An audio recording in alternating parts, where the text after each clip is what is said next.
মোস্তাফিজুর রহমান সাহেবের আজকে নবম মৃত্যুবার্ষিকী।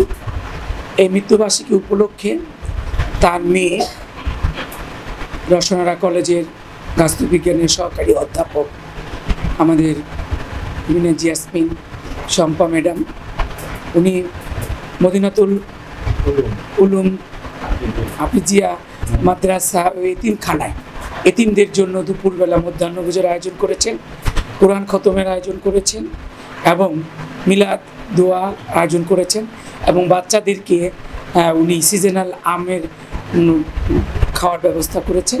এজন্য মাদ্রাসা কমিটির পক্ষ থেকে আমি অভিনন্দন এবং ধন্যবাদ জানাই।